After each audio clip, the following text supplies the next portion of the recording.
quick update on the Corsair.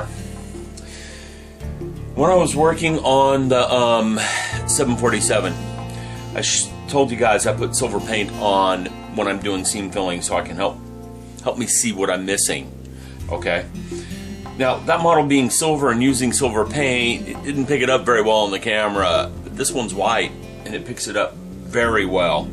Okay. Just do a little bit of light sanding on your model, and the silver paint remains where you need to do your seam filling. It works really good on this white plastic. Just throw some silver paint down, do a light sanding. I can see where I need to hit my seams a little bit better. Can't really see it too much on this upper side, and we're being flooded out with the white light, I think, a little bit here. There you go, now you can see it. And that's why I do that. Just a little bit of light sanding, it shows me where I'm missing some filler. Okay, now this thing doesn't have a cockpit. 110 scale, I guess I decided not to include one. You know, and the model is from 1984 of all things, so it's a pretty old model. It's probably why I got it for so cheap on Evil Bay. But this is where the cockpit would be. I've already looked at the pilot seat. The pilot seat is tiny. I'm thinking about doing something with it. Who knows? But anyhow, I just wanted to show you guys that you can see where you need to do your seam filling if you use the silver paint really well, real quickly. I think one or two more passes on this and I'm going to have these seams filled. Okay? Earlier, when I did a review of the kit, I said there really wasn't any panel lines. There's panel lines. They're just they're not very crisp, let's put it that way. But they are there. I don't think I'm going to go through and strengthen them up. I will put them back in along the underside of this where I take them out with my seam fill. But I'm not going to go back in and, you know, just gouge them in here. This is a small scale kit. I mean, the thing's going to fit in the palm of my hand when this is done. It is not a large kit, so the panel lines wouldn't be, you know, incredibly deep. All right, just wanted to show you guys how the silver paint thing works on something where you can see it very well. It works very well. Boy, that was bad phrasing. It's also showing me that there are some mold divots in this kit, because there's a few places where that silver paint just isn't coming up because there's divots. I got some filling to do. Be back when it's done. Okay, work on the Corsair. I have progressed some, but not a whole lot. I got all the seam filling done. Okay, I put the nose on it. I painted the seat for the pilot. I've been trying to decide what I want to do with that. I think I'm going to add some shoulder straps, and I'm going to make them out of this really thin little tape here. Now, I've been looking at reference photos too. In the reference photos, this thing right here is not flat across. There's a bump there where the instrument console goes. And I'm trying to decide if I want to add a bump there and put an instrument console on, or just paint this thing up the way it is. The thing about that is the canopy is pretty thick plastic and it distorts everything through there. You wouldn't be able to see if I put too much detail in there anyhow. It's just not going to happen. So I don't know if I'm going to bother. I may not bother. We'll see. Mainly because I want to get to some of the other models I'm building. I've got a pretty good build list behind me, so I want to get back to those. I got a couple of stalled projects I want to pick up too, like the Enterprise NX, and I have a War of the Worlds war machine from the 1950s movie that's about a third the way done. I want to finish it up. I want to build a diorama for its base. And I've got that all planned out. I just got to get to it. And these things are in the way. So, in addition to get the seams filled up on that, I've been working on these guys, which I think are external fuel tanks. I'm going to give them a coat of silver paint here in a little bit, just so I can see if I got the seams worked out on them or not. After that, there is no more seam lines on this model as far as I can tell. I need to score some panel lines on this thing because as I've been working with it, I'm finding panel lines are just very, very faint. and I need to get 5 grams of weight and put it in this nose so she will sit right on her landing gear.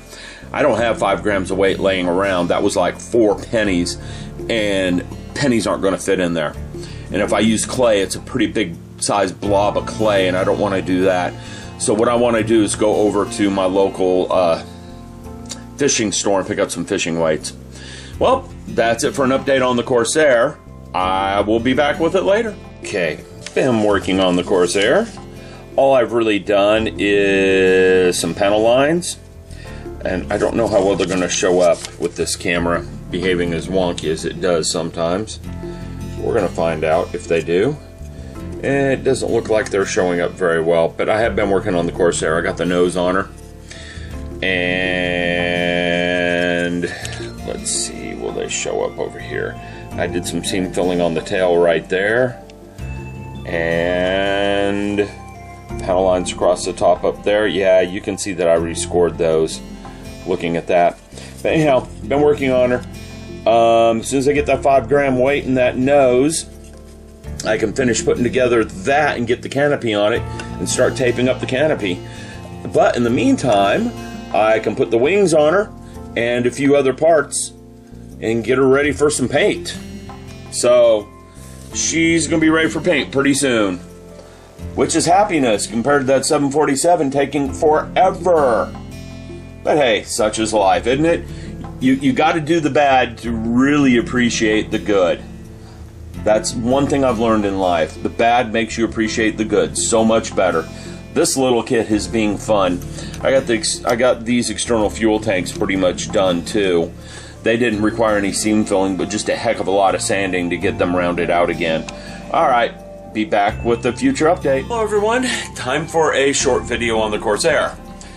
I have got her mainly assembled right now. You can see her, she's sitting right there.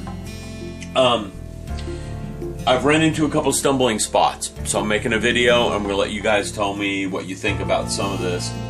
This video is being made the day I'm posting it. Now, for various reasons, and I'm going to get into that this weekend, I'm going to post a channel update this weekend. For various reasons, the Space Shuttle 747 video is running a good week, actually more like 3 weeks behind where I'm actually at. So the video I posted this weekend of finishing up the seam filling and finishing up the panel lines on the 747, I actually did that work about 3 weeks ago. Current state on that is the 747 has had its first color coat. I've got 2 more color coats to go on it. The Space Shuttle got decals last night, and it got clear coated this morning, so it's just needs some weathering and sealer coat and a few other things, and Space Shuttle's done. This is why we're focusing back on the Corsair. Those 2 things need to sit today, and I don't want to touch them. Now, Corsair, here's a few things I've run into. Model requires 5 grams of weight in the nose for proper sitting. Now, problem I have with that is model itself doesn't weigh 5 grams. So putting 5 grams of weight in there is going to double the weight of the model. Not a big deal. The big deal is the landing gear themselves. Okay, got my sprue right here. We're going to take a closer look at that landing gear. Let me move my camera a little bit. I have to shift her a little bit more. There we go. And we are zoomed in on this landing gear. Now, as I've said in a few other videos, this camera has one hell of a zoom. That camera is a good 3 feet from this landing gear. And you can see how well it zoomed in on it.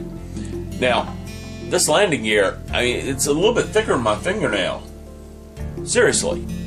And this model is going to weigh about 10 to 13 grams once I'm done building it. I don't think this tiny little thin sprue can support that model. In addition, I found something in the model directions that has me a little like, what the hell is going on here? And it's this thing. Okay? I zoomed out too quickly. It's this thing. I don't know what the heck this is. There's no photos of it on the model box. And the directions show that I take Mr. Corsair right here, and I take this thing, and I glue it on the underside of the Corsair right here. so it looks like this. Now, the only thing I can think of is that this thing is an extra support for the landing gear so they don't break. So this is one of the problems I'm having with the Corsair right now. I am trying to figure out what I want to do with the landing gear. This is what I'm thinking of doing. I think I'm going to build her with the landing gear up. Okay? And just not even use those landing gear. Because if I put the 5 grams of weight in that thing, I really doubt that styrene is going to hold the weight of that model. It's just way too thin and delicate. Okay? Second, if I don't think the landing gear is going to support it, I'm not going to use them. I don't mind building her with the landing gear out, and the panel door, the doors on the side that came with the model, unlike the 747, will actually close, and I can actually build the model with the doors closed. So that's a great option to have, unlike what I have on that dang 747. So what I'm thinking is this. Got myself a little block of wood at the local big box hobby shop. It was half $1, 50 cents. There's a few dings and nicks in it because it's pine and it's soft, cheap soft wood. For 50 cents, you can't go wrong in buying these. I got myself a brass rod, tube actually, and a steel rod. My steel rod slip fits in the brass tube almost perfect with little room to spare. And I'm going to take the steel rod and I'm going to embed it in the bottom of the Corsair. Okay? And then I can take my brass rod, mount it in my base, and have the Corsair sitting like this. This is a little too tall up right now. You guys can't see that because my hands are in the way. You can there. That's too tall up. I don't want too high up. I don't want it that high up. I'll reduce the size of this brass tube in a little bit. I was just rough cutting the brass tube because I wasn't sure what I wanted to do, and I rather have more than not enough. Alright, so I'll get this done. So one of the things I'm going to let you guys decide, landing gear up or landing gear down. I don't care either way. I couldn't make up my mind, so I'm going to let you guys do it. Next thing I'm having trouble with, and I got to keep this video short, is this. This is a 110 scale model, and Revel didn't give it an interior whatsoever. The only interior piece I have on this model is this tiny seat I just stuck right there. Okay? And let me tell you, this tiny little seat, oh, I dropped it. No! Carpet monster, no. Anyhow, I'm back. This tiny little seat has practically no detail on it. What little detail you're seeing is where I attempted to paint seat belts on. I'm going to trash that. I'm going to get that old painter's tape I've been using. I'm going to cut it down to some thin strips and make some seat belts out of that. So this thing's going to get a dull green coat. The seat belts are going to get painted the brown that they are now, and I'm going to tape them on. That simple. That'll work good. Okay? Now, the rest of this, I'm not sure what to do with that interior. I painted this flat black to make it look better. The real model has a bubble across here, and the instrument panels go on the back of the bubble. You can see zero interior other than that seat. No joystick, no nothing. I can make a joystick out of a straight pin pretty dang fast. And that might be an option. So if any of you have any bright ideas what to do with this interior, is this just going to look horrible? Let me know. Put it in the comments. I'm open for anything you guys want to throw at me. Okay?